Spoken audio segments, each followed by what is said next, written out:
بسم اللہ الرحمن الرحیم۔ شروع اللہ کے نام سے جو بڑا مہربان نہایت رحم والا ہے۔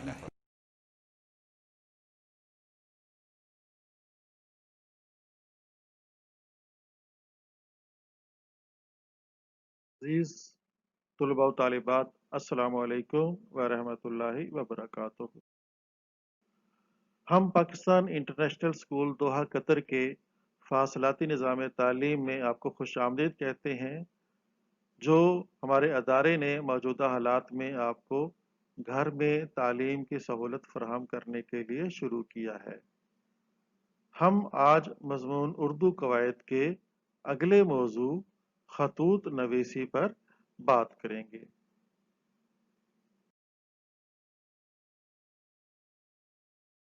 سب سے پہلے بچوں یہ دیکھتے ہیں کہ خطوط نویسی کسے کہتے ہیں، اس کا مفہوم یا مطلب کیا ہے۔ دیکھیے، خطوط خط کی جمع ہے، خط واحد ہے، خطوط جمع۔ اب خط کسے کہتے ہیں؟ خط ایک زو معنی لفظ ہے۔ زو معنی لفظ اس لفظ کو کہتے ہیں جس کے دو یا دو سے زیادہ معنی ہوں۔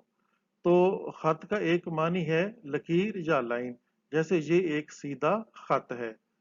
اس کا دوسرا معنی ہے لکھنے کا انداز یا طریقہ۔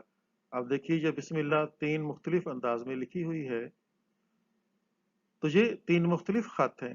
اس طرح جب ہم آپ کو کہتے ہیں کہ خوش خط لکھیں، یعنی ایک اچھے طریقے سے لکھیں۔ تیسرا معنی ہے کسی کو لکھا ہوا پیغام، یعنی کسی کو پیغام لکھ کر بھیجنا، اس کو بھی خط کہتے ہیں۔ اس کو آدھی ملاقات بھی کہتے ہیں، کیونکہ اس میں ایک شخص کی بات ہو رہی ہوتی ہے اور دوسرا صرف اس کو پڑھ رہا ہوتا ہے، وہ اپنی بات نہیں کر سکتا، اسی لیے یہ آدھی ملاقات ہے۔ اس کو تحریری ملاقات بھی کہتے ہیں، یعنی لکھ کر ملاقات کرنا۔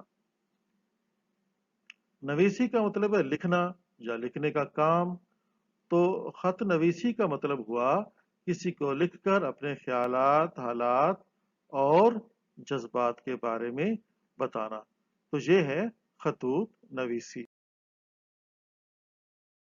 دیکھتے ہیں کہ خط کی کتنی اقسام ہیں۔ دیکھیں، خط کی 2 اقسام ہیں۔ ایک ہے رسمی خط، آفیشیل لیٹر، جو دفتروں میں لکھا جاتا ہے، یعنی وہ خط جو کسی دفتری یا کاروباری مقصد یا کام کے لیے لکھا جائے۔ مثلا کسی کمپنی کو کسی چیز کے لیے خط لکھ کر آرڈر دینا، کسی محکمے کو یا ادارے کو خط لکھنا کہ ہمارا مسئلہ حل کیا جائے، ہمارا کام کیا جائے، تو یہ بھی رسمی خط ہے۔ کوئی ادارے میں کوئی افسر اپنے ملازموں کو کوئی حکم لکھ کر جاری کرتا ہے، یا ہماری پرنسپل صاحب آپ کے والدین کو کوئی پیغام بھیجتی ہیں، تو یہ سب رسمی خط ہوتے ہیں۔ خط کی دوسری قسم ہے غیر رسمی خط۔ یہ وہ خط ہوتے ہیں جو ہم اپنے والدین کو، بہن بھائیوں کو، دوستوں، رشتہ داروں کو لکھتے ہیں۔ ان میں ہم اپنے جذبات کا، خیالات کا، حالات کا ذکر کرتے ہیں۔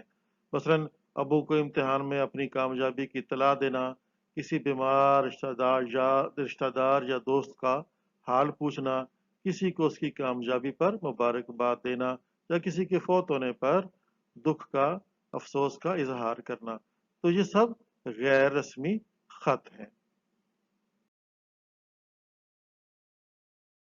اب یہ دیکھتے ہیں کہ خط کے کتنے حصے ہوتے ہیں۔ سب سے پہلا حصہ ہے مقام روانگی اور تاریخ، یعنی جہاں سے خط لکھا جاتا ہے، اس شہر کا نام اور پتہ اور تاریخ جس تاریخ کو خط لکھا جا رہا ہے۔ دوسرا حصہ ہے القاب و آداب، یعنی ہم جس کو خط لکھ رہے ہیں اس کو ہم کس طریقے سے مخاطب کرتے ہیں، جیسے محترم والد صاحب، پیارے دوست، پیارے بھائی، محترم بھائی جان، اس طرح۔ اور آداب سے مراد ان کے ساتھ جو ہم بات کا آغاز کرتے ہیں، السلام علیکم، تسلیمات، آداب عرض ہے، وغیرہ وغیرہ، اس طریقے سے خط کا آغاز ہوتا ہے۔ پھر خط کا مضمون آتا ہے جس میں سب سے اہم باتیں ہوتی ہیں ہماری۔ ہم اس میں پہلے اپنی خیریت کی اطلاع دیتے ہیں، ان کی خیریت پوچھتے ہیں، پھر جو بات ہم کرنا چاہتے ہیں وہ ساری خط میں بات لکھتے ہیں، ایک پیراگراف میں یا 2 پیراگراف میں بھی لکھ سکتے ہیں۔ تو یہ خط کا تیسرا حصہ ہے۔ خط کا چوتھا حصہ ہے اختتام، یعنی مضمون کا جو حصہ ہوتا ہے اس کے آخر میں ہم لکھتے ہیں کہ سب کو سلام کہیں، چھوٹوں کو پیار کریں،